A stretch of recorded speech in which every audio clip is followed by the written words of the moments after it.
Bike ড্রাইভারদের আপনার ঈদ বকশিস দেওয়ার জন্য তাদের দাঁড়া করানো হচ্ছে, তাদের ঈদের বকশিস দিবে।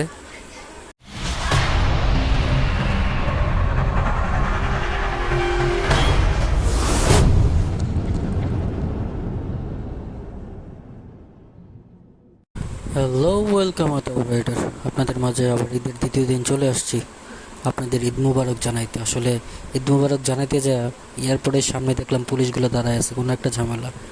অবশেষে যা দেখি যে এই জায়গায় প্রচুর পরিমাণে বাইক ড্রাইভারদের আপনার ঈদ বকশিস দেওয়ার জন্য তাদের দাঁড়া করানো হচ্ছে, তাদের ঈদের বকশিস দিবে। সেটা হচ্ছে পুলিশরা, ট্রাফিকটা দাঁড়ায়া ঈদের বকশিস দিচ্ছে তাদেরকে। কারোর মাথায় হেলমেট নেই আসলে, যার কারণে কাউরে ছাড় দিচ্ছে না, কাগজ চেক করতেছে। পায়ে মানে যারা পিছনে আছে তাদেরও হেলমেট নাই, যে ড্রাইভিং করতেছে তারও হেলমেট নাই, কাগজপত্র সব চেক করতেছে।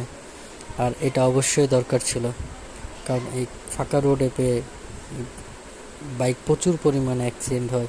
আর অ্যাক্সিডেন্ট থেকে বাঁচার জন্য তাদের এই উদ্যোগ খুবই খুবই কার্যকর হবে আশা করি। এটা খুবই দরকার ছিল। আশা করি তারা আরও এগিয়ে যাক, এরকম আরও ফোর্স তারা রাস্তায় নামাক। কারণ আমাদের এই ঈদের পরে রোডঘাট ফাঁকা থাকার কারণে প্রচুর পরিমাণে এরকম অ্যাক্সিডেন্ট হয়ে থাকে। সো আজকের মতো এখানেই বিদায় নিচ্ছি। ভালো থাকবেন, সুস্থ থাকবেন। আশা করি ঈদের বকশিস সবাই এড়ায় চলবেন। আল্লাহ হাফিজ।